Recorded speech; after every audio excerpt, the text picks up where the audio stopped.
पूरे हरियाणा प्रदेश में केवल 6 कैंडिडेट जो जाट समाज से आते हैं बीजेपी के चुनाव चिन्ह पर जीतने में कामयाब हुए, जिनमें महिपाल ढांडा, जिनमें कृष्णा गहलावत, उमेद सिंह पातुवास, रणधीर सिंह पनिहार, श्रुति चौधरी और सुनील सांगवान शामिल रहे। भारतीय जनता पार्टी ने जब देखा कि समाज के हर वर्ग को अपने साथ लाने की जरूरत है, मैं किसी जाति पाति में कभी विश्वास नहीं करता, सब जातियां हमारे लिए बराबर और हमारे लिए सम्मानजनक हैं, सबका सम्मान करना चाहिए और हम करते भी हैं। लेकिन यह भी एक कड़वी सच्चाई है कि राजनीति में जात को देख करके कई बार टिकटों के फैसले भी होते हैं, कई बार मंत्रालय भी इस किस्म से दिए जाते हैं कि फला जाति को हमने जो है एडजस्ट करना है, फला जाति को प्रतिनिधित्व देना जरूरी है। अब पिछले कई दिनों से हम लगातार देख रहे हैं कि हरियाणा प्रदेश के मुख्यमंत्री नायब सिंह सैनी जाट समाज के विभिन्न कार्यक्रमों में या जाट समाज से जुड़ी हुई विभिन्न संस्थाओं के कार्यक्रमों में खुद भी हिस्सा ले रहे हैं, मंत्री भी सरकार के हिस्सा ले रहे हैं। हालांकि जो महापुरुष होते हैं उनको कभी किसी जाति से नहीं जोड़ना चाहिए, लेकिन उसके बावजूद चूंकि एक प्री पार्टी ऐसी बन गई है जिसकी वजह से ना चाहते हुए भी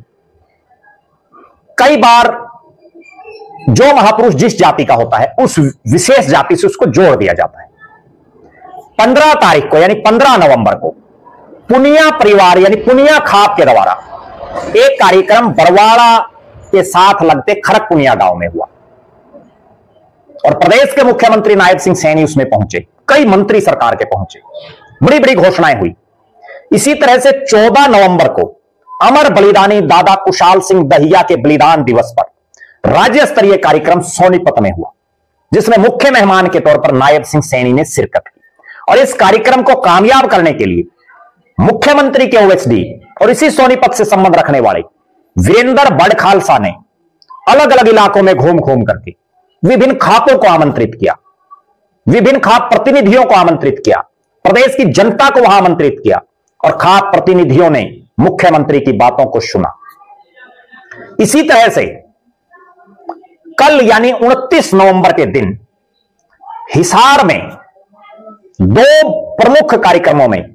प्रदेश के शिक्षा मंत्री महिपाल ढांडा शिरकत करेंगे, जिनमें एक कार्यक्रम जाट धर्मशाला हांसी में अभिनंदन समारोह का है और दूसरा दानवीर सेठ छाजूराम की जयंती पर हिसार के जाट कॉलेज में जो जाट शिक्षण संस्था है वो कार्यक्रम कर रही है।